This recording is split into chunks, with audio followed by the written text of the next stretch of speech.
Abayahawa, Isyayahawa-say, ang may likha ng ating buhay. Abayahawa. Tayo po yung manalangin. Abayahawa alahayam. Sa umagang ito, sa araw ng Sabat, popurihin ka, sasambahin ka, at kami ay makinig ng iyong salita upang ang iyong salita ay papasok sa kailaliman ng aming puso at aming mapamumuhay. Salamat po sa pagpatawad mo sa aming mga kasalanan, sa aming mga pagkukulang. Dahil sinabi mo, if we confess our sin, you are faithful and just to forgive us our sin and to clean us from all unrighteousness. Thank you so much, Abba Yahweh. In the mighty name of our Savior, Mashiach Yahweh, Yaman. Okay, magsimula tayo.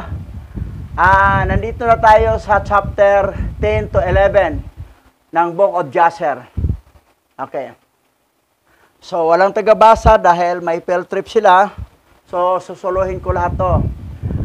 Ang aklat ni Jasher, Kabanata 10, ay talatang 1 hanggang 30. At namatay si Pilig, na anak ni Heber. Nang mga araw na iyon, sa ika-48 taon sa buhay ni Abram, na anak ni Tira, at ang lahat ng naging araw ni Pilig ay 239 na taon. At nang ipangalat ni Yahweh ang mga anak ng tao dahil sa kanilang kasalanan sa Tore, Masdan. Sila ay kumalat sa maraming mga dibisyon. At lahat ng mga anak ng tao ay nagkalat sa 4 na sulok ng mundo. At ang lahat ng mga angkan sa bawat isa, ayon sa kanilang wika, ay nagsama-sama sa kanilang lupain o sa kanilang bayan dahil sila ay magkaintindihan sa kanilang wika. So, kapag magkaintindihan sa wika, sila ang magsama. Dahil makaunawa sila sa mga wika nila eh. Dahil yung panahon na yan ay dumami na ang wika. Nasa simula, isa lang wika, wikang Hebrew. Yung Hebrew na ancient, hindi yung modern. Ancient Hebrew, pati wika sa langit, Hebrew. Ngayon, pagbagsak ng Tore, ng muog na ginawa ni Haring Nimrod, at sa parusa ni Abba Yahweh sa kanila, ay nagkaroon bigla ng maraming wika at dito na nagkalat sila. Itong chapter 10 na ito'y patungkol sa pagkalat nila. Ngayon, tuloy tayo. Verse 4. At ang mga anak ng tao ay nagtayo ng maraming lungsod ayon sa kanilang mga pamilya sa lahat ng lugar na kanilang pinuntahan at sa buong lupa kung saan sila'y pinangalat ni Yahweh, at ang ilan sa kanila ay nagtayo ng mga lungsod sa mga lugar kung saan sila napunta.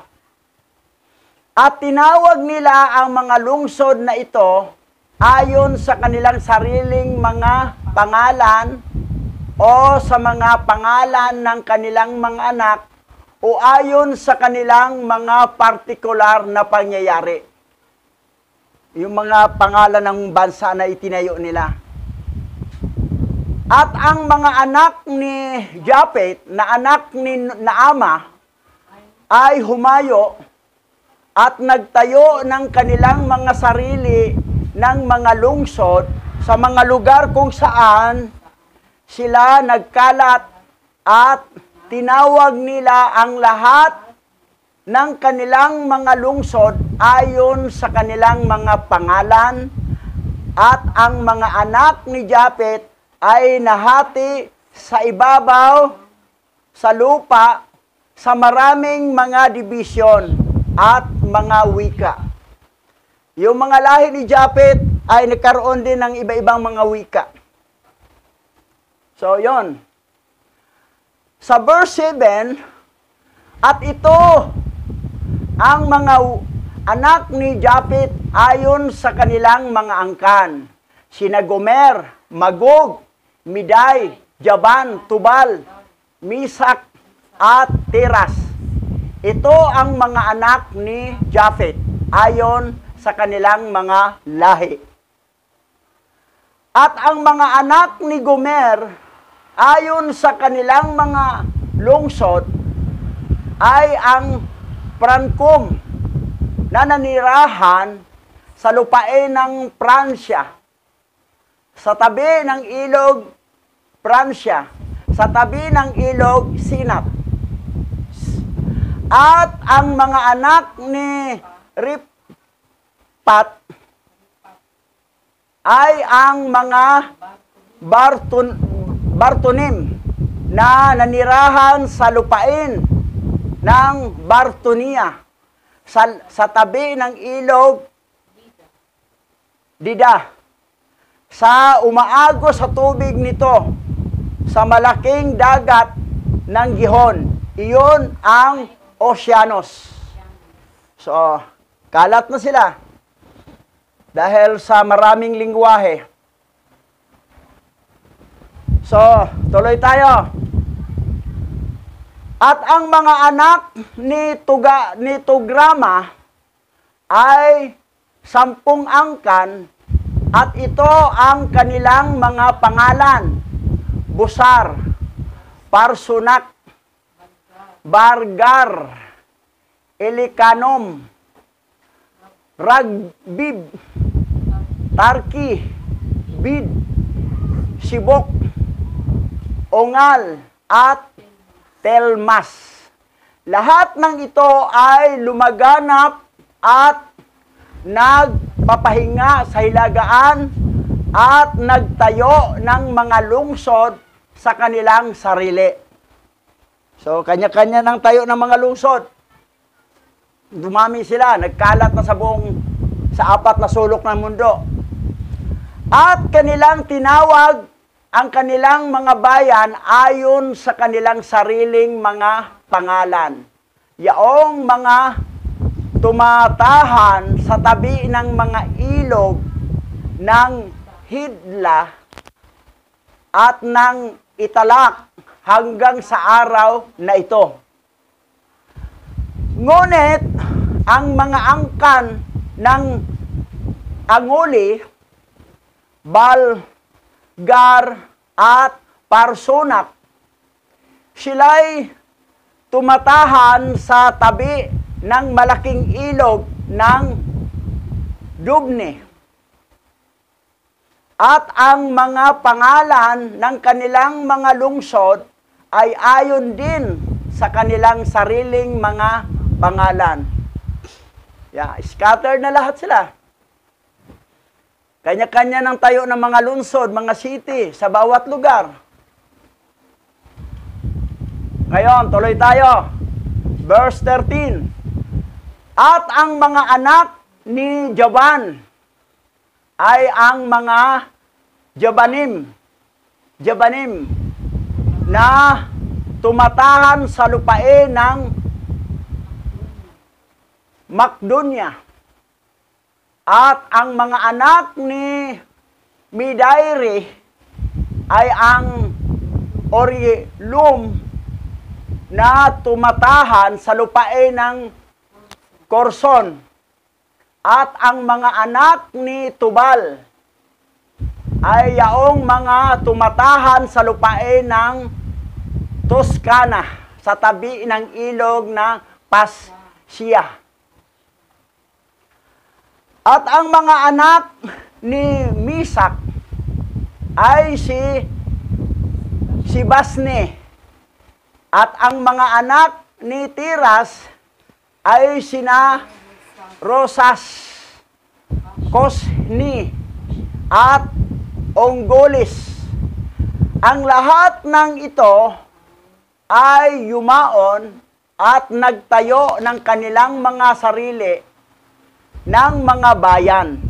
Iyon ang mga lungsod na nasa tabi ng dagat ng Habus, sa tabi ng ilog Kura, na umaagos mismo sa ilog Tragan.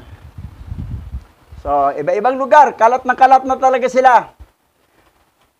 Dahil sa iba-ibang lingwahe. Kung sino yung magkaparehag lingwahe, yun ang magsama-sama. Verse 15. At ang mga anak ni Elisa ay ang mga Almanim. At sila rin ay humayo at nagtayo ng kanilang sarili ng mga lungsod. Iyon ang mga lungsod na nasa pagitan ng mga bundok ng Job at Sibasmo. At sa kanila ay ang mga tao na Lombardi na naninirahan sa tapat ng mga bundok ni Job at Sibatmo. At sinakop nila ang lupain ng Italia at nanatili doon hanggang sa araw na ito. At ang mga anak ni Chittim ay ang mga Rumim na tumatahan sa libis ng Canopia sa tabi ng ilog Tibrio.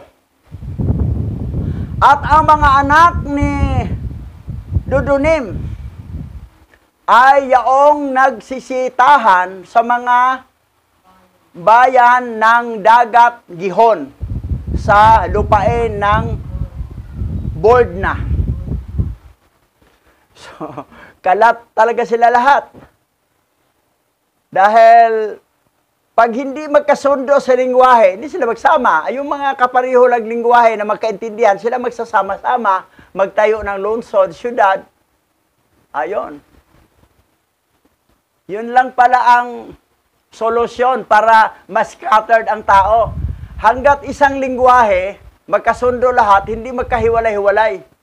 Pero nag-iba-ibang lingwahe, nagkalat na sila. Kung sino yung kaparihog paniniwala, kaparihog yung dialogue, yung lingwahe, yung salita na magkaintindihan, magkaunawaan, sila magsama. Kasi sa Bisaya pa, magkasinabot sila sa lingwahe. Tagalog, magsama pro Tagalog. Bisaya, magsama. English. So, magsama-sama. Paano ka magsama sa tao, hindi mo kayo magkaintindihan sa lingwahe? So, kung sino yung nagkaintindihan, sila magsama at gagawa ng mga lungsod, lugar na doon na sila manirahan. So, yan ang nangyari.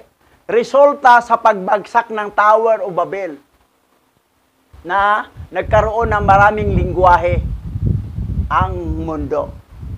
Detalyado sa Book of Jasher. Tuloy pa natin. Sa verse 18, ito ang mga angkan ng mga anak ni Japet. Sa kay Japet lang yun, ayon sa kanilang mga bayan at mga wika. Kay Japet nga lahi, may mga bayan at may mga wika.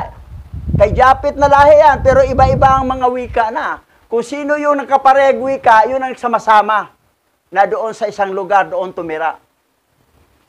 At nang sila'y nangalat sa likuran ng Moog at kanilang tinawag ang kanilang mga bayan ayon sa kanilang mga pangalan at mga pangyayari. At ito ang mga pangalan ng lahat ng kanilang mga bayan ayon sa kanilang mga angkan na kanilang itinayo sa mga yaon pagkatapos ng pagbagsak ng tore. Yan.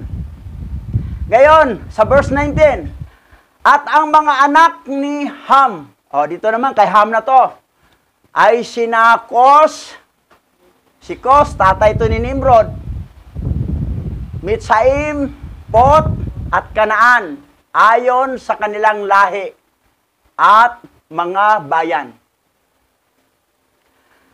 Lahat ng ito ay yumaon at nagtayo ng kanilang sarili ng mga bayan ayon sa kanilang nasumpungang mga angkop na dako para sa kanila. Yung angkop na dako sa kasi itong kay Hamlahi doon sila sa mga mainit na lugar. Ay kay Japit naman sa mga lugar na malamig. At kanilang tinawag ang kanilang mga bayan ayon sa mga pangalan ng kanilang mga magulang na Kos, Mitzraim, Pot, at Kanaan. Yon. May bansang Kanaan, may bansang Kos, may bansang Pot, may bansang Mitzraim. Ngayon, sa verse 21 tayo. At ang mga anak ni Mitzraim ay Ludim, Anamim, Lihabim, Naptokim, Patrosim, Kaslokim, at Kaptorim. 7 angkan. Kay ano yan? Kay Mitsarim yan, ang anak niya. Lahat ng mga ito ay tumahan sa tabi ng ilog Shihor na siyang batis ng Egypto. Yan, yung Shihor, batis ng Egypto. At sila'y nagtayo ng mga bayan at tinawag sila ayon sa kanilang sariling mga pangalan. Tinawag, ganun din ang bayan, tinawag ayon sa kanilang sariling pangalan. At ang mga anak ni Patros at si Kaslok ay nag-asawang nagkakasama at mula sa kanila ay lumabas ang mga Pilistiyo. Mga Palestinian sa kanila pala galing. Ang mga Asitim at ang mga Girarim, ang mga Githim, at ang mga Ekronim. Sa lahat ng 5 angkan, ang mga ito rin ay nagtayo ng mga bayan at kanilang tinawag ang kanilang mga bayan ayon sa mga pangalan ng kanilang mga magulang hanggang sa mga araw na ito. So, yan. Yan na, pare-pareho sila. Kung sino yung mga pangalan ng mga ninuno na sa mga anak nila, yun ang pangalan sa lugar. Scattered talaga ang mga tao after the fallen, pagbagsak ng Moog o Tori. Ngayon, sa verse 24, at ang mga anak ni Kanaan, eto, anak ni Kanaan, ay nagtayo rin ng mga lungsod sa kanilang sarili.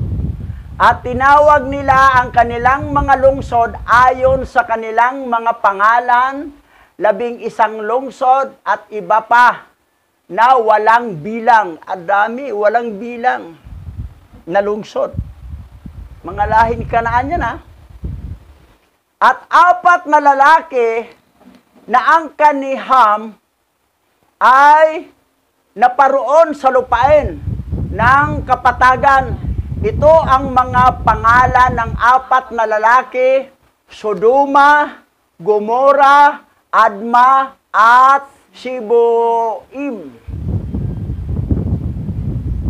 At ang mga lalaking ito ay nagtayo sa kanilang sarili ng 4 na lungsod sa lupain ng kapatagan at tinawag nila ang mga pangalan ng kanilang mga lungsod ayon sa kanilang sariling pangalan. Ayan, ganon, the same. Pare-pareho ang mga style nila.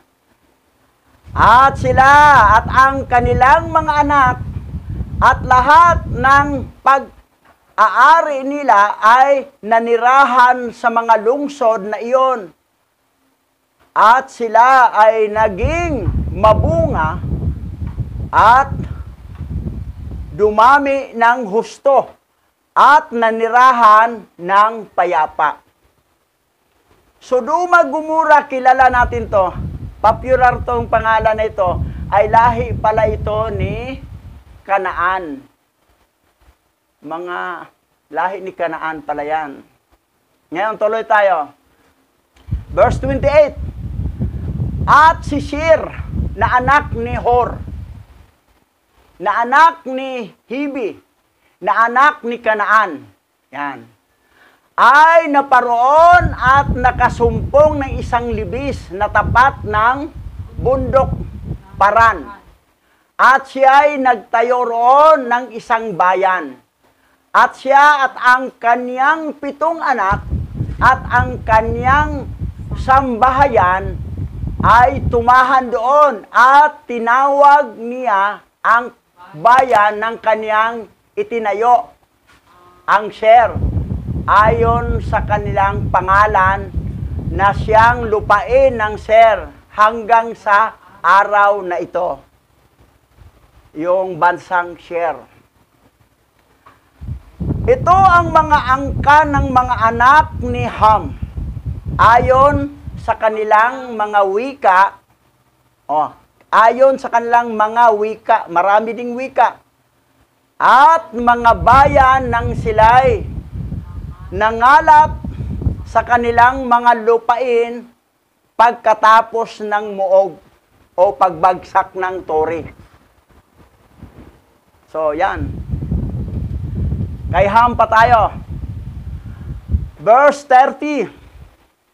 At ang ilan sa mga anak ni Shem, o kay Shem na tayo, kay Shem na to, na anak ni Noe, ama ng lahat ng mga anak ni Heber. Ito yung lahi natin. Dito tayo. Ay yumaon din at nagtayo ng kanilang sarili ng mga lungsod sa mga lugar kung saan sila nagkalat. At tinawag nila ang kanilang mga lungsod ayon sa kanilang mga pangalan. At ang mga anak ni Shem ay si Elam, si Asor, si Alpasad, si Lot, at si Aram. At sila'y nagtayo ng mga bayan at tinawag ang mga pangalan ng lahat ng kanilang mga bayan ayon sa kanilang mga pangalan. Pare-pareho sa style. Ito kay Shem ito. Dito tayo nanggaling ang lahi natin. At si Asor na anak ni Shem at ang kanyang mga anak at ang sambahayan ay lumabas ng panahong iyon. Isang napakalaking pangkat sa kanila at sila ay pumunta sa isang malayong lupain sa kanilang natagpuan at sila ay nakatagpo ng isang napakalawak na libis sa lupain na kanilang pinuntahan at sila'y nagtayo sa kanilang sarili ng 4 na bayan at kanilang tinawag ang mga yaon ng kanilang sariling mga pangalan ay pangyayari. Pumunta siya sa malayong lupain. Ito na yon. At ang pangalan, yun yung Oper. Kasi lahi yan sila ni Heber. So, sa bansa natin dito ay bansang Oper kasi nakapangalan sa pangalan ni Oper. At ito ang mga pangalan ng mga bayan na itinayo ng mga anak ni Asor, Ninibah, Resen, Kala, at Rehoboter. At ang mga anak ni Asor ay nanirahan doon hanggang sa mga araw na ito.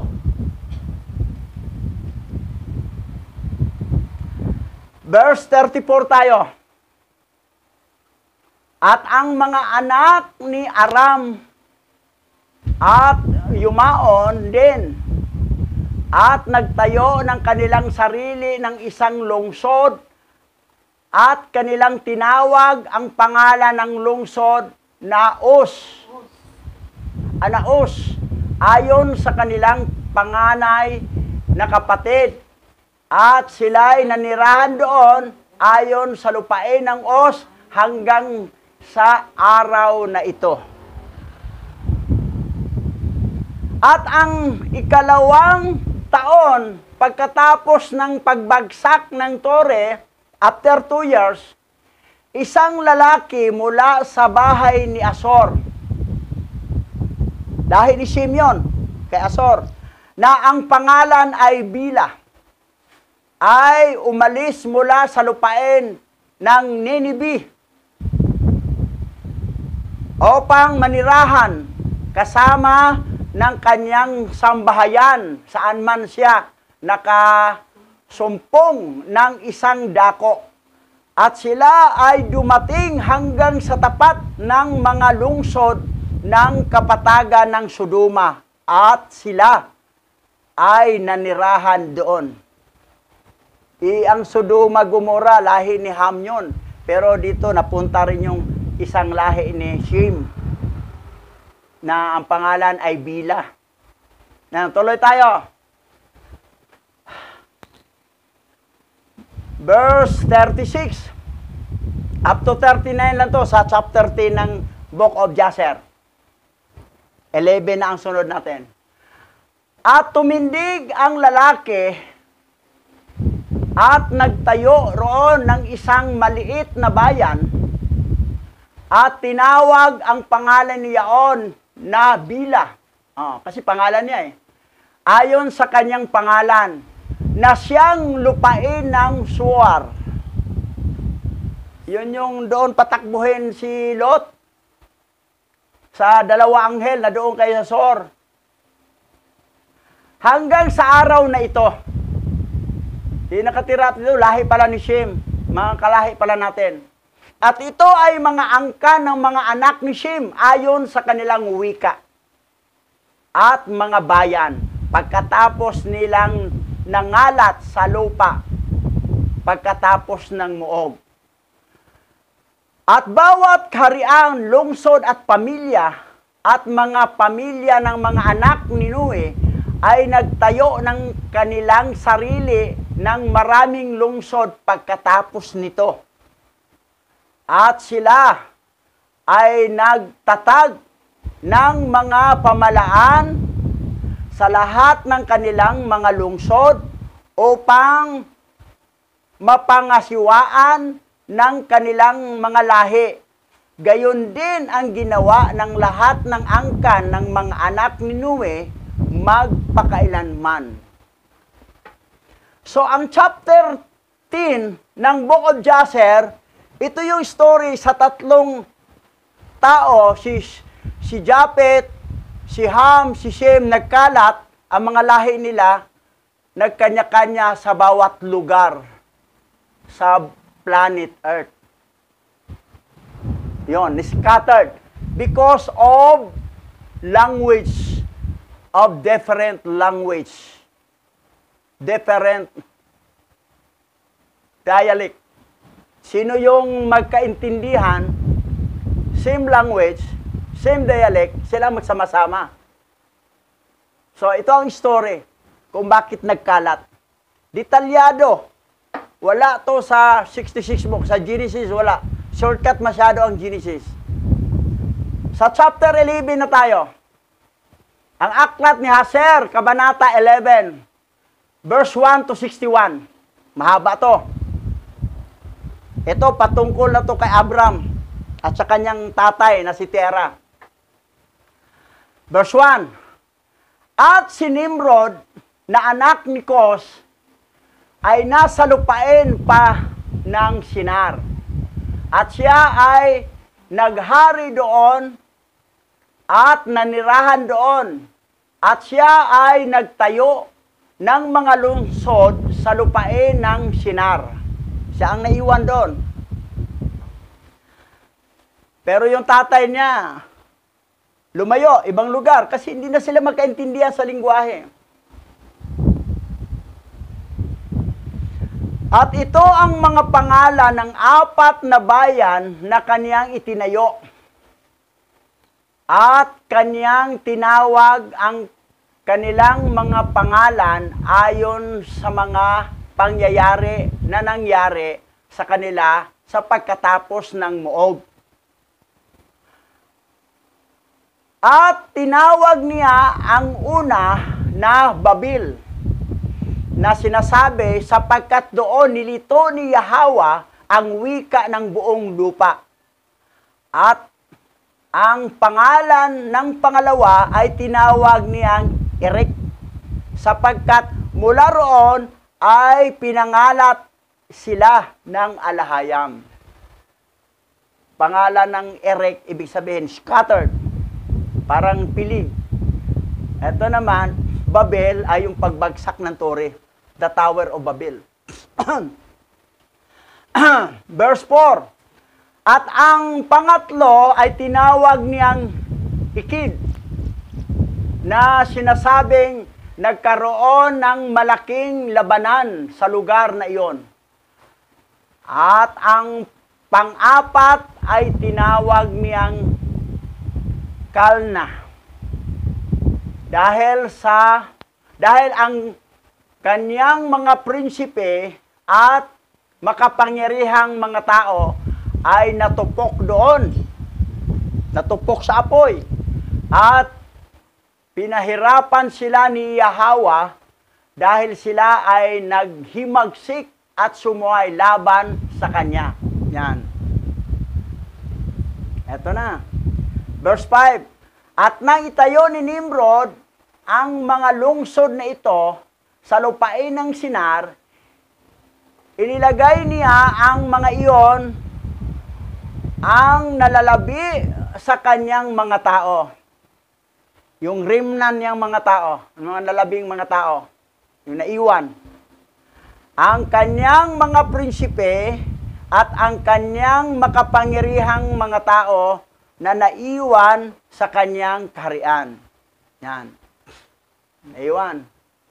Mga prinsipe at mga pangyarihang mga tao, naiwan. Dahil sila ang magkakasundo sa lingwahe. Ngayon, at si Nimrod ay nanirahan sa Babel. At doon niya muling binago ang kanyang paghari. At ang iba sa kanyang mga sakop at siya ay nagharing ligtas. At tinawag ng mga sakop niya ay prinsipe ni Nimrod. At ang kanyang pangalan ay Ampapil. Ampapil ang pangalan na ni Nimrod. Na sinasabi na ang tore ay nahulog sa kanyang mga prinsipe at tauhan sa pamagitan ng kanyang paraan. So, lumabas si Nimrod, ang tawag niya Ampapil. At sa kabila nito, hindi bumalik si Nimrod sa Yahweh. At nagpatuloy siya sa kasamaan. At nagtuturo ng kasamaan sa mga anak ng tao. At si Mardon, ang kanyang anak, ay mas masahol pa kaysa kanyang ama. At patuloy na dinagdagan ang mga karumaldumal na gawain ng kanyang ama. Kung ang ginawa ni Nimrod ay karumaldumal, mas lalo pang dinagdagan sa kanyang anak na si si Mardon. Mas lalong masama. Biro mo sa pangyayari, hindi pa rin nagsisi si Nimrod. Ano pa rin siya? Ano bang kasamaan tinuturo niya? Idolatry. Diyos-Diyosan. Na inadapt ng Roman Catholic Church. Galing naman yan kay Enos eh. Doon nagsimula. Kaya nagkaroon ng baha dahil ang mga tao rin, Diyos-Diyosan. Ito naman, ganun din. Tuloy tayo. At kanyang pinapagkasala ang mga anak ng tao. Kaya't sinabi, sa masama lumabas ang kasamaan. Nang panahong yaon, ay nagkaroon ng digmaan sa pagitan ng mga angkan ng mga anak ni Ham, habang sila'y tumahan sa mga bayan ng kanilang itinayo.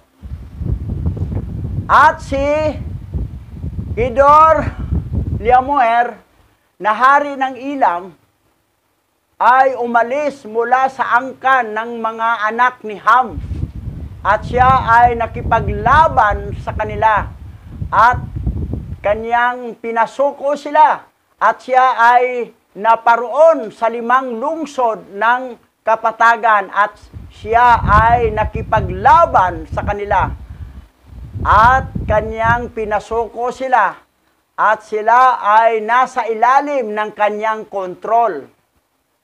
At sila'y pinaglingkuran nila ang 12 taon, at sila'y binibigyan nila ng taunang buhis. Yan. Si King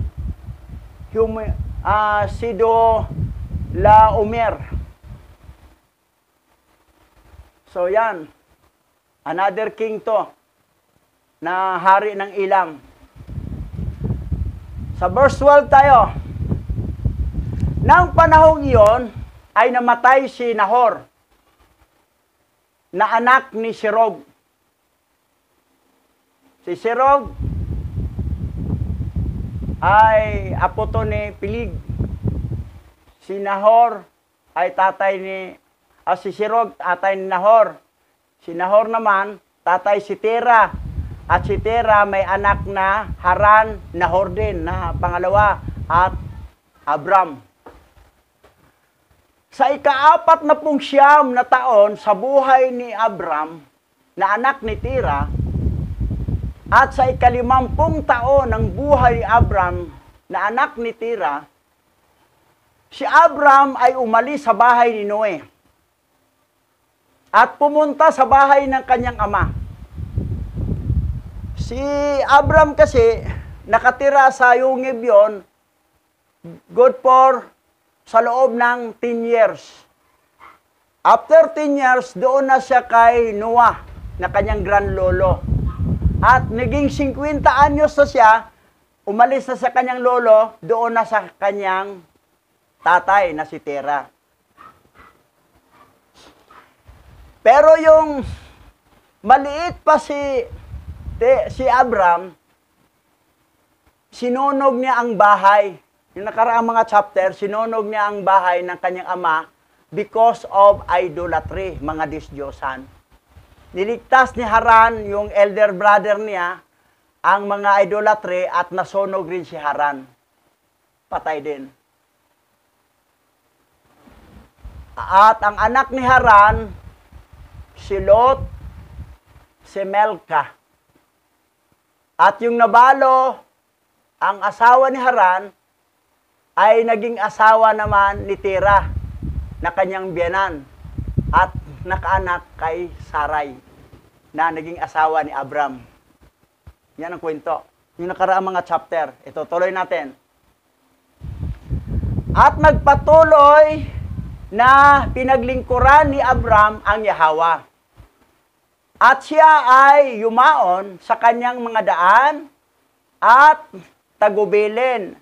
At ang Yahwa niyang alahayam ay laging suma sa kanya. At si Tera na kanyang ama ay nasa mga araw na yaon ay pinuno pa rin ng hukbo ni Haring Nimrod. At siya ay sumunod pa rin sa mga Diyos-Diyosan. Si Terah kasi ang ama ni Abram na naging Abraham ay siya ang pinuno ng hukbo ng sandatahan ni Nimrod. Chief of Staff. At isa sa mga dakilang prinsipe. Dahil si Nimrod nagtuturo ng masama sa mga tao, yung revolto, idolatry, at yon ang kaugalian pa rin ng kanyang tatay, idolatry. Kahit nasunog ng bahay, nasunog ng idolatry, 50 anyos na si Abram, bumalik sa kanyang tatay, may bahay na uli, ay may idolatry rin uli. Ito na yon. Ito, magandang kwento na ito. At dumating si Abram sa bahay ng kanyang ama. Nakakita ng 12 Diyos-Diyosan na nakatayo roon. At ang galit ni Abram ay nagningas ng kanyang nakita ang larawang ito sa bahay ng kanyang ama. O biro mo, galit talaga si Abram. Nakita niya mga revolto, mga idolatry ng kanyang tatay na dati sinunog na niya. Tapos nagkaroon ulit ng bahay. Siyempre, pinuno ng sandatahan ni Nimrod, pinatayuan, may idolatry uli. Galit talaga si Abram. Dito na naman, may revolto na naman. O yan. Ngayon tuloy natin. At sinabi ni Abram, buhay ang Yahweh. Ang mga larawang ito ay hindi manatili sa bahay ng aking ama. Gayon, ay gagawin ko muli. Gagawin niya muli. Ang utos ni Yahweh na lumikha sa akin at sa loob ng 3 araw ay sisirain ko silang lahat. Yung una, sinunog niya. Ngayon to sisirain na. Gagamitan na niyang palakol. Okay. Verse 18. At umalis si Abram sa kanila at ang kanyang galit ay nag-alab sa loob niya. At si Abram ay nagmadali at umalis mula sa silid sa labas sa looban ng kanyang ama. At nasumpungan niya ang kanyang ama na nakaupo sa looban at ang lahat ng kanyang mga lingkod na kasama niya. At si Abram ay naparoon at naupo sa harap niya. At tinanong ni Abram ang kanyang ama. Sinabi, Ama, sabihin mo sa akin kung nasaan ang alahayam na lumikha ng langit at lupa at sa mga anak ng tao sa lupa na lumikha sa iyo at sa akin. Sumagot si Terah sa kanyang anak na si Abram. Ang sabi, narito sila. Lumalang. Sabi, narito sila na lumalang sa atin, na kasama natin sa bahay. Yung idolatry nga, narito sila. Sabi niya, nasaan ang alahayam na lumikha sa langit lupa? Lumikha sa iyo, sa akin, at sa lahat ng bagay. Narito sila, kasama natin sa bahay. So, lalo nagagalit si Abram kasi alam niya ang katotohanan eh. Ito namang si Terah na ito, wala, tinitira talaga ni Nimrod to eh. Sunura na kay Nimrod. Wala. At tuloy natin. Verse 20. At sinabi ni Abram sa kanyang ama, ipinamamanhik ko sa iyo at ipakita mo sa akin. At dinala ni Terah si Abram sa silid, sa loob ng looban. At nakita ni Abram at narito ang buong silid na puno ng Diyos-Diyosan na kahoy at bato. 12 dakilang larawan. At ang iba ay mas mababa sa kanila na walang bilang. Ako, dami palang rebultong maliliit na hindi mabilang sa dami, na walang bilang. Pero 12 ang malalaki.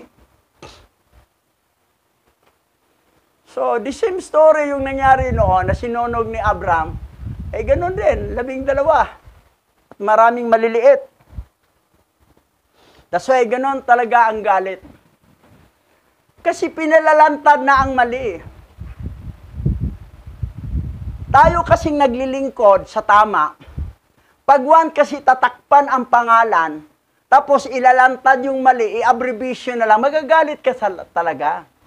Kasi sa mahabang panahon, ang Yahweh tinatago.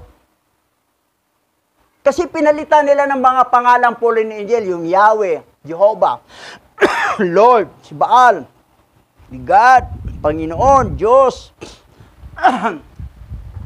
At mahigit sa lahat, itong Jesus Christ, na may 10 fallen angel, sa 10 may 2 halimaw at 4 na hayop.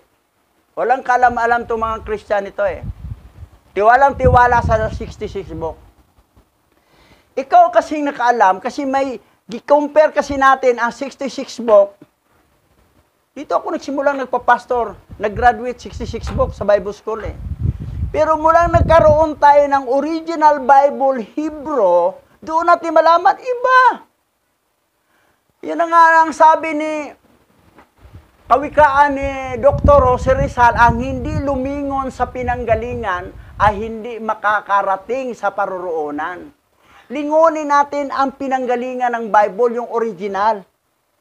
I-compare natin sa Bible na popular ngayon, na iba-ibang version. Ngayon, magkaiba. Siyempre doon ka maniwala sa original. Original nga eh. Nakalagay doon, Yahweh. Kasi ang alphabet kasi ng Hebrew, Abagada Hawa Sakataya Kalamana Saay Patasa Kwarasata. So ang ano talaga, Yahweh. Pero dahil silent ang last vowel sound, Yahweh. Ginawa lang modern. Alif, Bit, Simil, Dalit, Hiyo, Chenke, Tichuka, Blamib, Mimno, Samik, MP, Chariko, Prisintaw. So, naging konsonan na lahat.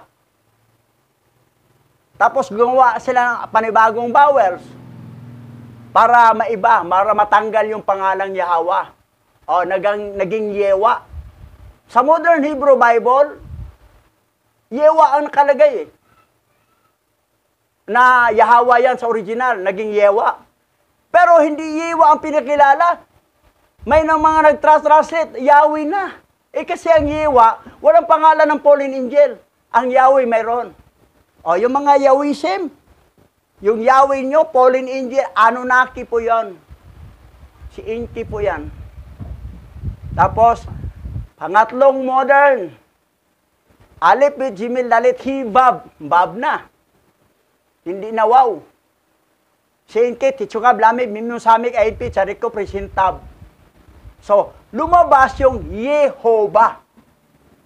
Pagdating ng 1524 AD, na invented ni Gian Giorgio Trissino ang letter J, ang Yehovah naging Jehovah. May pangalang fallen angel. Pangatlong modern naman, may pangatlong modern. Alif, Bit, Jimil, Dalit, Hiyu, Yona. Hindi na wow, hindi na va, hindi, Yona. Sayin Ket, Tichuka, Blamib, Mimno, Samik, Aimpi, Chariko, Presintaw. So, doon lumabas ang Yahuwah. Yahuwah. Tapos, mayroon na bang ibang grupo ngayon? Yahweh. Wala pa rin. Kasi ang original kasi, sound, alang, at saka ay. Tulad ng original nating lingwahe dito sa bansang Oper, baybayin. Ang lahat ng consonant sound may katabing A. Abakada hawal. Abakada gahamana ng para sa tawaya.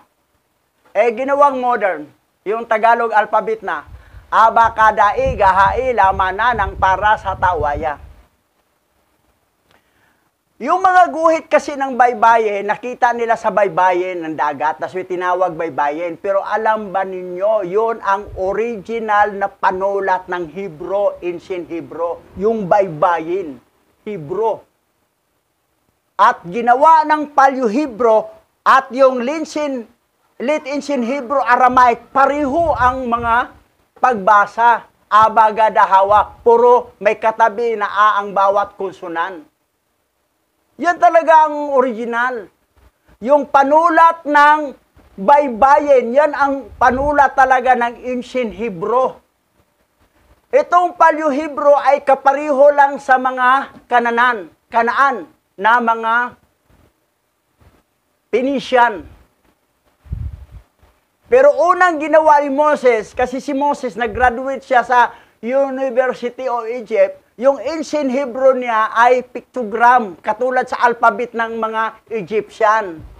Tapos pagkasulat na ng original Hebrew Bible, yung Bible na Old Testament ay Paleo-Hebrew. Pagdating ng New Testament, Hebrew Aramaic. At itong Hebrew Aramaic, ginawang modern ngayon. Yun yung mga modernong salitang alphabet na nakatira sa Israel ng mga lahi ni Esau, mga Edomites, mga tauhan ni Netanyahu. Na doon rin humanga ang Yawisim, doon sila nag-connect sa Peking Hebrew Israelite. So yan ang nangyari. Ngayon, dito, ang original talagang salita, Hebrew, pero ang panulat niya, yung tinatawag ngayon na baybayin, pero Hebrew yan. At ang Paleo-Hebrew ay doon yan sa mga taga-Phoenicia na Canaanites na sinunod ni Moses kasi napunta na sila sa Kanaan. Pero unang ginawa ng Hebrew, yung sa alphabet ng, katulad ng alphabet ng Egyptian na pictogram. Pero ang original talagang panulat, Hebrew, yun ang tinawag ngayong baybayin. Kasi dito si Ada si Iba dito ang original Na tinawag dito Elda ang pangalan. Elda. Pagpasok ni Oper, kasama sa Habila, si Sheba, at sumama si Tarsis na lahi ni Japhet. Ayun yung naging bansang Ofer. At pagpasok naman sa lahi naman ni Ketura, dito na punta sila nga lahi ni Ketura at Abraham. Yung mga Islamic, yun yung naging Maharlika. Pagpasok ng mga Espanyol, gikolonize tayo, ay naging Philippines, hango sa pangalan ni King Philip II. Original ang pangalan dito, panahon na rin iba, Elda. Tapos naging Ofer. Dapat Ofer talaga. Yun. Ngayon, dito, ito nangyari, verse 21, at sinabi ni Tira sa kanyang anak, narito sila, na gumawa ng lahat ng iyong nakikita sa lupa at lumikha sa akin at sa iyo sa buong sangkatauhan. At si Tira ay umukod sa kanyang mga Diyos-Diyosan at siya ay umalis sa kanila at si Abraham na kanyang anak ay umalis na kasama niya. Yung pinakilala ni Tira na may likha sa langit lupa, yung revolto pala.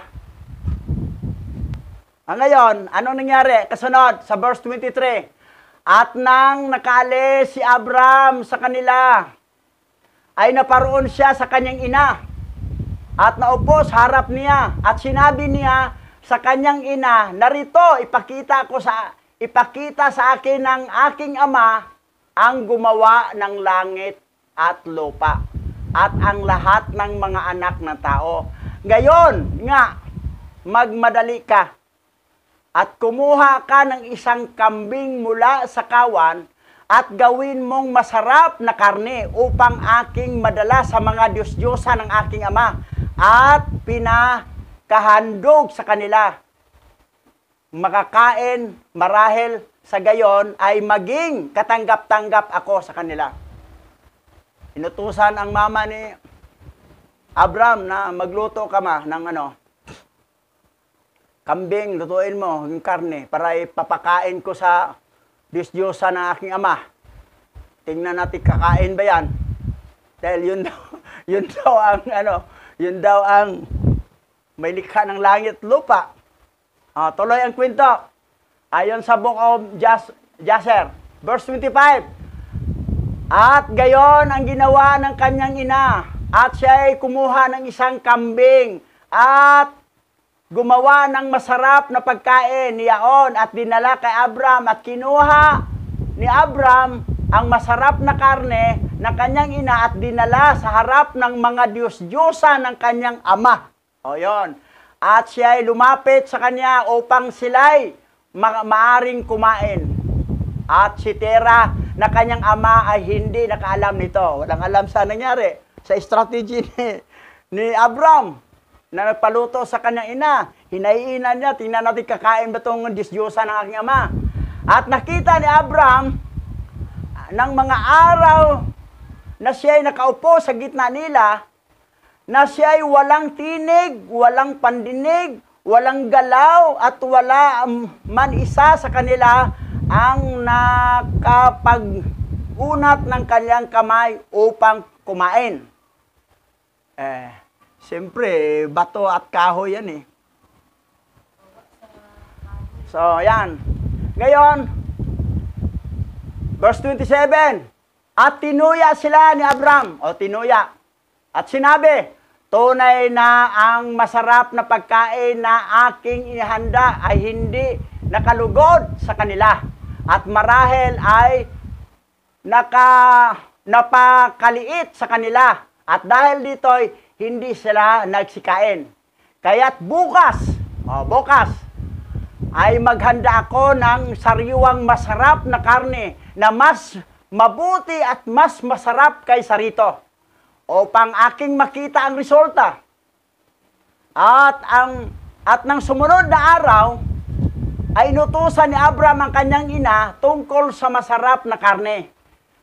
At ang kanyang ina ay bumangon at kumuha ng 3 mainam na batang kambing mula sa kawan, at siya ay gumawa ng kanila ng masarap na karne, gaya ng kinagiliwan ng kanyang anak. At ibinigay niya ito sa kanyang anak na si Abram, at hindi alam ni Tera na kanyang ama ang tungkol rito. Yan, kinabukasan, nag-utos naman si Abram sa kanya ina, okay, 3 kambing na bata. Yung lutuin mo yung pinakamasarap. Para tingnan natin kakain ba itong mga ribulto, mga idolatry, mga Diyos-Diyosan ng aking ama. Yan. Ngayon, verse 29, at kinuha ni Abram ang masarap na pagkain ng kanyang ina, at dinala sa harap ng mga Diyos-Diyosan ng kanyang ama sa silid.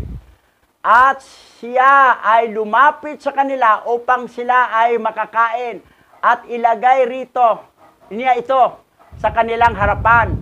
At si Abram ay umupo sa harapan nila. Buong araw iniisip na baka sila ay makakain. At tiningnan sila ni Abram, at masdan, wala silang tinig o narinig ni isa man sa kanila ang nag-unat ng kanilang kamay sa pagkain upang kainin. At sa gabi, sa araw na yaon, sa bahay na yaon, ay nabihisan si Abram ng espiritu ng alahayam. Ito na, nakita talaga, hindi talaga kumain.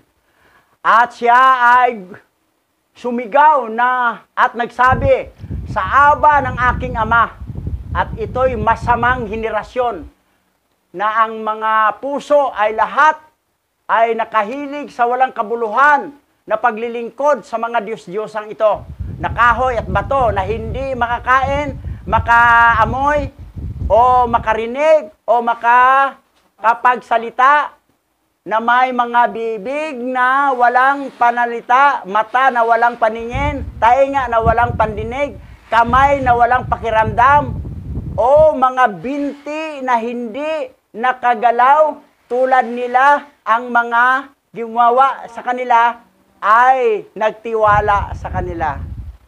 Yan. So, ngayon, anong sunod nangyari? Verse 33.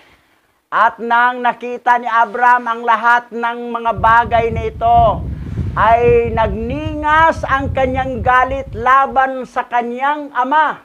At siya ay nagmadali at kumuha ng palakol sa kanyang kamay at naparoon sa silid sa mga Diyos-Diyosan at kanyang sinira ang lahat ng Diyos-Diyosan ng kanyang ama. Yun na, pinapalakol na ni Abram ang mga Diyos-Diyosan at ng kanyang nasira ang mga larawan bilang inilagay sa palakol sa kamay ng isang malaking Diyos-Diyosan at nandoon sa harap nila at siya'y lumabas at si Tira na kanyang ama ay umuwi sa bahay at kanyang narinig sa pintuan ang ugong ng paghampas ng palakol.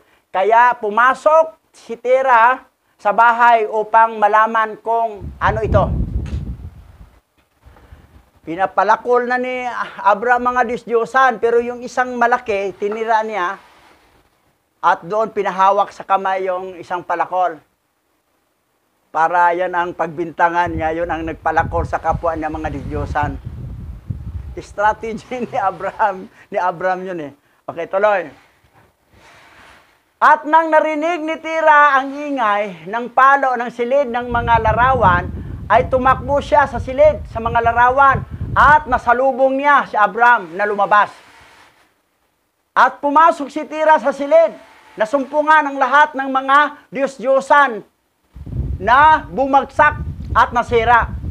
At ang palakol ay nasa kamay ng pinakamalaking Diyos-Diyosan na hindi nasira. At ang masarap na pagkain na ginawa ng ina ni Abram sa kanyang anak ay nasa sa harap pa nila. At nang nakita ito ni Tera na ang kanyang galit ay nagniningas ng mainam at siya'y nagmadali na umalis mula sa silid patungo kay Abram. Nagalit si Abram. Si Tera na sinira ni Abram ang mga rebolto. Ngayon, verse 38. At nasumpungan niya si Abram na kanyang anak na nakaupo pa rin sa bahay at sinabi niya sa kanya, ano itong gawain iyong ginawa sa aking mga Diyos-Diyosan? Sumagot si Abram kay Tera na kanyang ama at kanyang sinabi, hindi gayon sapagkat ako'y nagdala ng masarap na pagkain sa harap nila. At nang ako'y lumapit sa kanila at dala ang karne na kanilang makakain, sila lahat ay sabay-sabay na inuunat ang kanilang mga kamay upang kumain. Di ba ang kwento, no? Tinistingalan yung ama niya na kumain daw mga rebolto. Ngayon, at ang malaking Diyos-Diyosan na nakita ng kanyang mga gawa, ng kanilang ginawa sa harap niya, at ang kanyang galit ay marahas na nag-alab laban sa kanila, ay siya ay yumaon at kumuha ng palakol na nasa bahay at lumapit sa kanila at sinira silang lahat. At masdan, ang palakol ay nasa kanyang kamay, gaya ng iyong nakita. So, gumawa ng kwento si Abram na ito yung malaki, siya ang naghampas dyan, siya ang nagsira ng mga kapwa na Diyos-Diyosan. Dahil kumain sila. Yan. Ngayon, at ang galit ni Tira ay nag-alab laban sa kanyang anak na si Abram. Nang kanyang sabihin ito, at sinabi ni Tira kay Abram na kanyang anak, na kanyang galit, sa kanyang galit, ano itong salaysay na iyong sinabi. Nagsasabi ka sa akin ng kasinungalingan. Nagsasabi ka ng kasinungalingan sa akin. So, di naniwala si Tera na ang isang Diyos-Diyosang malaki ang nagsira sa kapwa Diyos-Diyosan gamit ang palakol. Mayroon bang espiritu, kaluluwa o kapangyarihan ng mga Diyosa na ito o panggawin ang lahat ng sinasabi mo sa akin? Hindi ba sila kahoy at bato lamang? Inamin ni Tera na kahoy lang yan, bato, hindi na makagalaw, wala nang kaluluwa yan, wala yang espiritu. At hindi makapagsalita o hindi makagalaw, gayon. Ngayon, nagsinungaling ka sa akin at ikaw ang naglagay ng palakol sa kanyang kamay. At pagkatapos ay sabihin mo, pinalo niya silang lahat. Ayan. Diyan lumabas na alam pa na ni Tera na ang mga Diyos-Diyosan niya, bato at kahoy lang, hindi gumagalaw. Pero sabihin niya, yan ang creator, maglikha ng langit, lupa at lumikha sa sangkatauhan. Yan. Bistado na. Gumawa ng strategy si Abram eh. At sinagot ni Abram ang kanyang ama at sinabi sa kanya, at paano ka nga makapaglingkod sa mga Diyos-Diyosang ito na walang kapangyarihang gumawa ng anumang bagay? Maililigtas ka ba sa mga Diyos-Diyosang iyon? Pinagkatiwalaan mo? Narinig ba nila ang iyong mga panalangin kapag ikaw ay tumawag sa kanila? Mailigtas ka ba nila mula sa mga kamay ng iyong mga kaaway? O ipaglaban nila ang iyong mga pakikipaglaban para sa iyong laban sa iyong mga kaaway upang ikaw ay maglingkod sa kahoy at bato na hindi makapagsalita o makakarinig. Yan. Nasumbatan ni Abram ang kanyang tatay. Alam mo pala na hindi yan makapagsalita. Kahoy at bato yan. Tapos sinabi mo, creator yan. Yan, ito na, nabibisto na. Verse 24, inom muna tayo.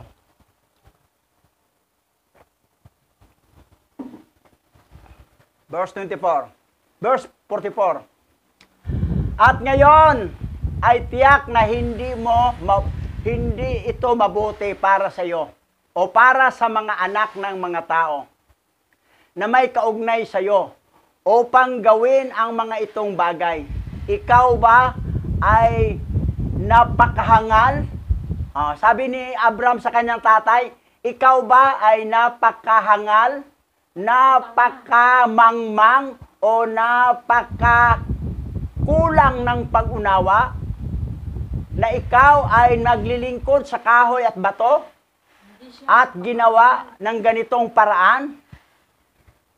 At kinalimutan ang Yahwa Alhayam na gumawa ng langit at lupa, na siyang lumikha sa iyo at sa lupa, at sa gayon ay nagdadala ng malaking kasamaan sa iyong mga kaluluwa sa mga bagay na ito sa pamamagitan ng paglilingkod sa bato at kahoy? Hindi ba ang ating mga ninuno noong unang panahon ay nagkasala sila sa bagay na ito, at ang Yahwa Alhayam ay nang sangsinukob ay nagpadala ng tubig ng baha sa kanila at winasak ang buong lupa? Idolatry din ang resulta nung una. Nagkaroon ng baha ang mundo. Tapos, pinagmumukha ni Abram ang kanyang tatay na kinopya lang ninyo ang teaching nung unang panahon na yun ang sanhi sa pagparusa ni Yahwa sa sang sinukob na buong lupa ay nagkaroon ng baha. Ngayon, at paano ninyo na maipapatuloy ang gawain ito ng paglilingkod sa mga Diyos-Diyosan nga gawa sa kahoy at bato na hindi makarinig o makapagsalita o makapagliligtas sa inyo mula sa pag-api at sa gayon ay ibaba sa inyo ang galit ni Yahweh ng sansinukop.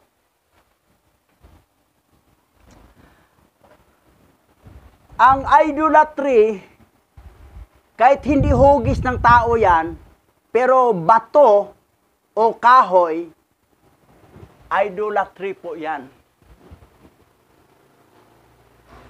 Ang Israel ngayon, na nakatira ang mga Edomites na nagkunwaring Hodyo, nagsimba sila sa bato. Doon sila humarap sa pader, doon sila, bato. Ang Kaaba sa Mecca, bato din. Ang Christian, kahoy. Born again Christian, kahoy. Harap ninyo, may kahoy na pinurmang cross. Idolatry po yon, kahoy po yan. Si Yahweh hindi siya namatay sa cross. Binitin siya sa punong kahoy. Ayon sa death penalty ng Israel. Dahil yan ang parusa ng death penalty ni Yahweh. Ayon sa kagustuhan ng mga Hudyo. Dahil si Poncio Pilato, sabi niya, wala akong nakitang kasalanan. Itong sinakdal ninyo sa akin na si Yahweh. Kukuha ako ng tubig upang maghugas ako at wala akong sagutin sa kanyang dugo. At sige, hatulan ninyo sila ayon sa inyong batas. Sabi ni Poncio Pilato yan sa mga Hudyo. At yan, hinatulan si Yahweh. Ano bang death penalty ng Israel? Dalawang klase. Batuhin hanggang mamatay. Pangalawa, ibitin sa punong kahoy. Ang kamatayan ni Yahweh ay nakabitin sa punong kahoy. Hindi nakapako sa cross. Kasi kung death penalty ng Roma, cross yun. Si Pedro ay yun ang napako sa cross. Upside down pa, baliktad. Upside down. Pero si Yahweh nakabitin sa punong kahoy. Pero yung ginawa nyo, idolatry na cross, that is symbolic po yan ng fallen angel. Pakpak yung dalawa. Tapos lalagyan niyo ng tila, symbolic ng ahas. Kayo mga born again Christian, aywan ko, awang-awa ko sa inyo eh. Nakaharap kayo ng idolatry, ng cross na kahoy. Ang iba naman, simento, bato na. Yung mga malaking simbahan. Pero yung mga ordinary simbahan, kahoy. Sa labas pa, gilagyan pa ninyo ng cross. Hindi, ang Savior natin, ang Misaya o Masyayak, Yahweh, hindi yan namatay sa cross. Namatay, nakabitin sa punong kahoy. Yan pa ang totoo. So, wala, idolatry pa rin ang mga born again Christian. Pulpito nila, gilagyan cross. Nakakawa nga. Ako, ganyan ang paniwala ko dati. Pero mula kasing nagkaroon ako ng original Bible, kinumpare ko sa 66 book na different version, King James, NIV, Good News Bible, iba. Siyempre doon ko maniwala sa original Bible. Original Bible yan eh. I-compare mo sa mga salin na dinoktor na ng Vatican Canon Law. Tapos sabihin pa, kinahon pa, hindi pwede ito bawasan, hindi pwede dagdagan. 66 lang talaga. Paulit-ulit ko ito sinabi eh. Si Adan nilikha sa pang-anim na araw, number 6 po ang tao. Ngayon, ikaw tao, number 6, nagbasa ka ng Bible na 66 book, 36 na. Ganyan manglinglang si Satanas. Ikakahon ka. Di pwede dagdagan, di pwede babasan. Para 66, plus ikaw 6, 36 na. Ito mga born again pastor at bishop, wala talaga. Di nakaintindi, di talaga maunawa. Busy sa networking, busy lang. Doon na sila kahon sa 66, di na sila pwede babasa ng ibang aklat. Pero hindi mo alam, ang aklat ng buong Bible ay 777 books. pagbaba nga ni Enoch, 366 book ang aklat dala niya nga Bible, 66, 366. Total lahat, Old and New Testament, total lahat ay 777 books. 777, gusto ni Satanas gawing 666. At yan ang nangyari. Ngayon, ito si Abraham, kita mo yung kanyang faith talaga na nakasandal talaga siya kay Hawa. Hindi siya nagpadala ng mga revolto sa kanyang tatay. Doon siya na-train sa kanyang lolo nga si Noah. Grand lolo ni si Noah at saka si Shem. Ngayon, tuloy tayo. Ngayon nga, aking ama, ay dapat umiwas ka dito. At huwag magdala ng kasamaan sa iyong kaluluwa at sa mga kaluluwa ng iyong sambahayan. At si Abraham ay nagmadali mula sa harap ng kanyang ama at kinuha ang palakol mula sa pinakamalaking Diyos-Diyosan ng kanyang ama. At sinira ni Abraham ang lahat ng Diyos-Diyosan ng kanyang ama. Yan na. Sinira na. Sinira na ni Abraham ang lahat ng Diyos-Diyosan. So, yan ang nangyari. So, napansin natin, lahat ng Diyos-Diyosan ng kanyang ama, sinira, talagang ginamitan ng palakol ni Abraham. At yon, durog lahat ang Diyos-Diyosan ni Tera. Ngayon, anong kasunod? Verse 50. At si Tera, nang nakita ang lahat ng ginawa ni Abraham, ay nagmadaling umalis sa kanyang bahay. At siya ay naparoon sa hari. At siya ay naparoon sa harap ni Nimrod. At tumayo sa harap niya. At siya ay umukod sa hari. At sinabi ng hari, ano ang ibig mo? At sinabi niya, isinamo ko sa iyo, mahal na hari, at pakinggan mo ako. Ngayon, 50 taon ang nakaraan na ipinanganak sa akin ang aking isang bata na si Abraham. At ganito ang ginawa niya sa aking mga Diyos-Diyosan. At ganito ang kanyang sinabi. At ngayon sa makatuwid, aking mahal na hari, ipatawag mo siya upang siya ay makarating sa harap mo. At hatulan siya alinsunod sa batas upang kami ay maligtas mula sa kanyang kasamaan. Mukha na tuloy masama si Abraham. Nagsumbong si Tera, papa ni Abraham, doon kay Haring Nimrod. Dahil dinurog na ni Abraham ang Diyos-Diyosan ni Tera. Yung una, yung nasa 10 taon pa lang siya, sinunog niya ang bahay na puno na idolatry. Nakasama si Haran, na papa ni Lot at papa ni Elka. Yung 50 years old na si Abraham, umalis siya kay grandlolo niyang Noah, napunta na siya sa kanyang ama, nakita naman, may idolatry na naman. 12 malalaki. Sabi niya, gagawin ko muli. At yun na, pinagpalakol na niya lahat. Nagalit naman ng tatay niya, nagsumbong kay Haring Nimrod. Ato, nabibisto tuloy ang sikreto Verse 52, at sinabi ng hari, hindi ba binigay mo na siya sa akin, kapalit ng ginto at pilak? At napatay ko na siya? Nabisto tuloy na hindi. Ang sagot naman niya, at sinabi ni Tera, ibang bata ang binigay ko sa iyo. Ibang bata ang binigay ko sa iyo. Ito pala anak ko. Baka dinudurog niya, pinapalakol ng mga revolto ko. Hindi niya alam yung una na si Abraham nagsunog doon. Ito, nakita talaga niya na pinapalakol talaga Ngayon, ato nangyari.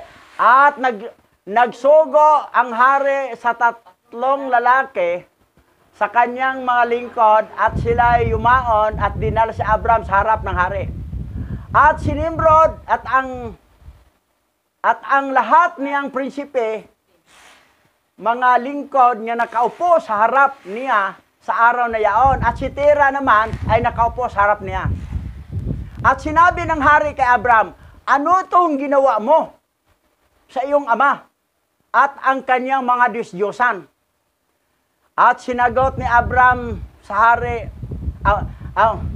at sinagot ni Abram ang hari sa mga salita ng kanyang sinalita sa kanyang ama. At kanyang sinabi, ginawa sa kanila ang malaking Diyos-Diyosan sa kasama nila sa bahay at iyong narinig. Yung kwento niya doon, really lang, shortcut lang dito pagkasabi. At sinabi ng hari kay Abram, may kapangyarihan ba silang magsalita at kumain at gawin ang gaya ng iyong sinabi? At sinagot ni Abram ang hari na sinasabi, at kung walang kapangyarihan sa kanila, bakit mo sila pinaglingkuran? At pinaliligaw mo ang mga anak ng tao sa iyong mga kamangmangan. Naisip mo ba na sila ay makapagligtas sa iyo o makagawa ng anumang bagay o maliit o malaki na dapat mong paglingkuran sila? At hindi mo maramdaman ang alahayam ng buong sangsinukob na lumikha sa iyo? O hangal na hari, o mangmang na hari, ang aba mong magpakailanman. Ang tapang ni Abram, ha? Sinabihan niya ang hari, si Nimrod na, o hangal na hari, o ang mangmang na hari. Kaya pala hindi maganda pag niya. Tingnan mo, ganun rin ang ginawa niya sa ama niya eh. Nahangal din, walang tamang pag-iisip na maglilingkod sa isang kahoy na di makapagsalita.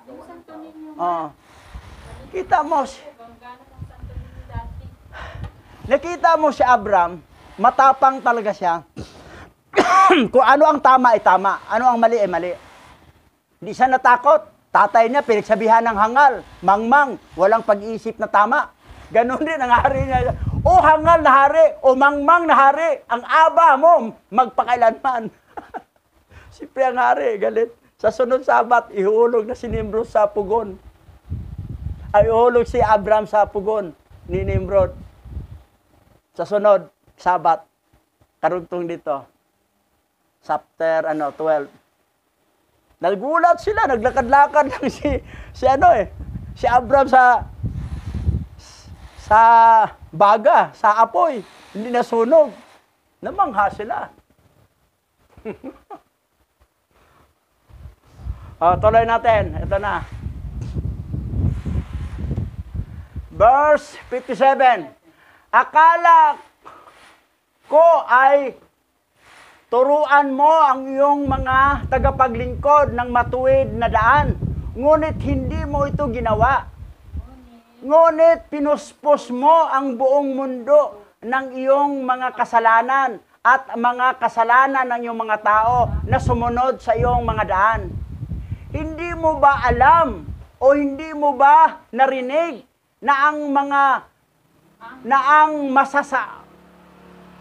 kasamaan ito ay ginagawa ng ating mga ninuno at nagkasala sila noong unang panahon.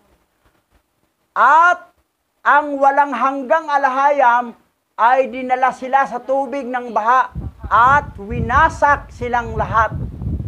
At winasak din ang kabuuan ng buong lupa sa kanila, ng kanilang kamangmangan. At ikaw ba?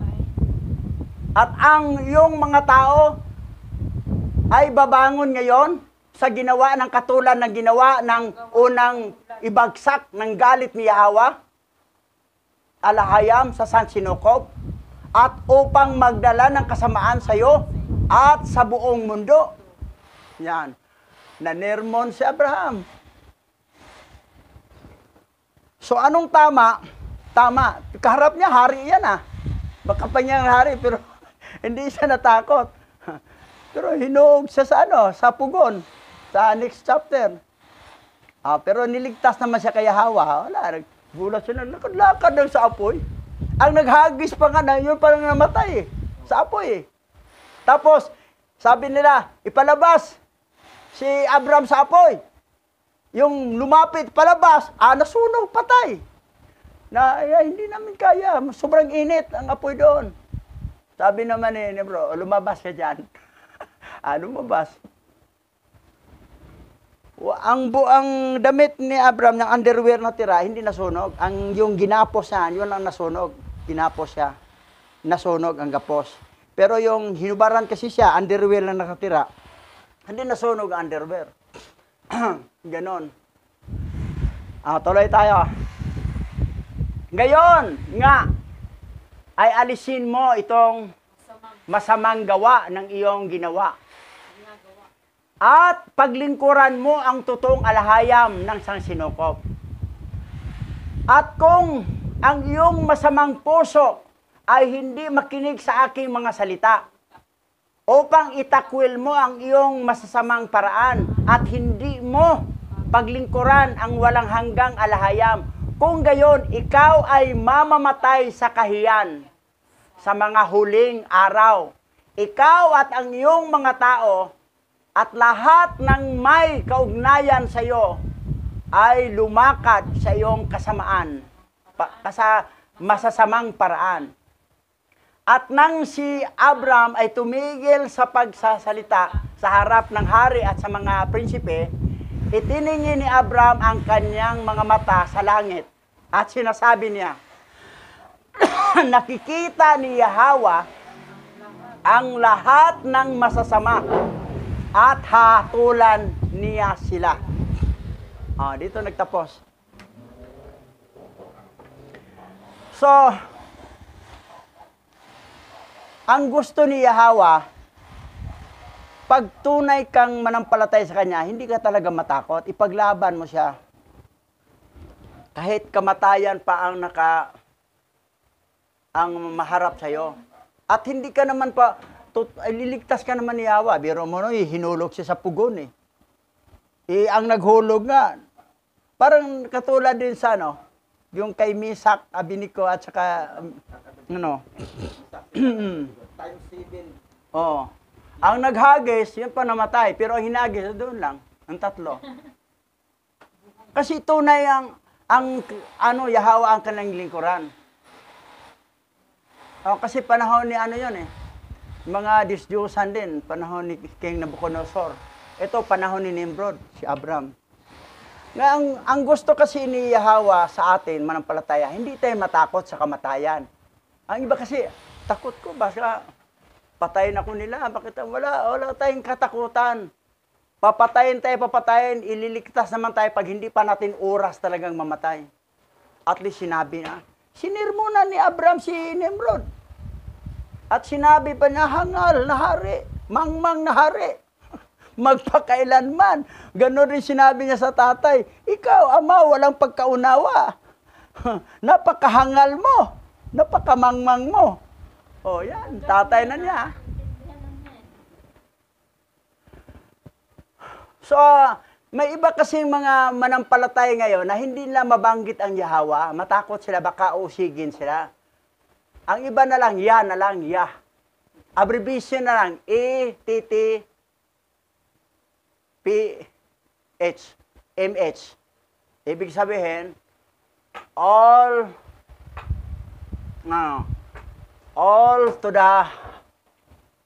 praises to the all Most High, Yah. Mali yun. Pero pag sabihin mo, all praises to the Most High, Yahweh. Dugtungan mo Yahweh, huwag mo sabihin Yah. Para bang wala kang respeto sa pastor, hindi mo tawagin siya pastor. Pas, kumusta pas? Pas lang. Ang bishop naman, bis, kumusta bis? Buuin mong bishop, pangalan. Bis. Oh, pass. Ano yan? Kabastusan yan eh. Dapat buo talagang pangalan niya kasi sa mahabang panahon, tinago ang kanyang pangalan sa kaaway. Ngayon, ito ng panahon ilantad natin, aba, itago mo rin. Magkasabwat ka sa kaaway. Putulin mo lang, yaya na lang ka, yaya. Hindi mo na ibuo yung Yahawa. Parang Islam ba? How are you? I'm fine. Yan ang ano. So, eto ngayon, nakita natin kung bakit si Abram, nakapalitag Abraham, na father of many nation, dahil sa tapang niya na wala siyang takot, kahit buhay ang nakataya niya. Amahan niya na mali, hindi niya pwede na, ama kita, repituhin pa rin kita. Hindi, sabihin talaga niya, mangmang ka talaga, ama. Wala kang pagkaunawa. Oh, tigihan talaga niya. Tapos, siyang hari paharap. Hari na mangmang. Hari na walang unawa.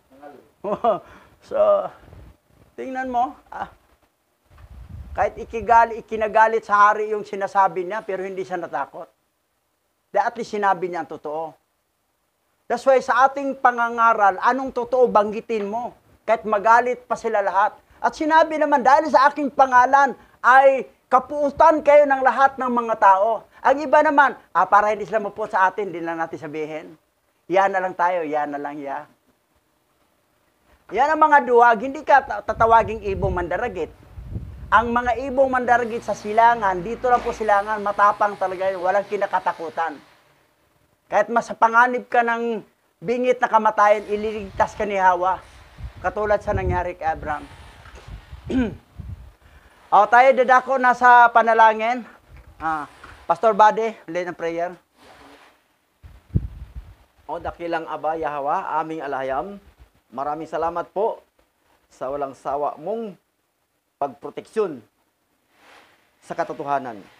Salamat po sa hindi mo pinabayaan ang tunay na nananampalataya sa iyo. At ang bawat isa, sa kahit anong galit o puot ng mga tao, sa magitan po ng iyong mga kaaway, ay hindi matatakot dahil alam ng iyong lingkod na andyan ka taga-proteksyon sa amin. Salamat po sa mga taong binigay mo. Ang lahat po na nanonood sa channel na to, o lahat po na nanonood o nakarinig sa pangaral ng aming butihing bishop. Yun po, hipuin mo ang kanilang puso upang lubos na maunawaan at maramdaman at maintindihan ang buong katotohanan. Maraming salamat po, Aba Yahawa, aming alahayam. Sa pangalan ni Yahweh Shai, maraming salamat po. Sa pangalan ni Yahweh Shai, lahat po, pagpupuri, pagpasalamat, kasama ang aming paglingkod sa iyo. Ang aming panalangin ay iparating namin sa iyo. Sa pangalan ni Yahweh Shai, Yaman.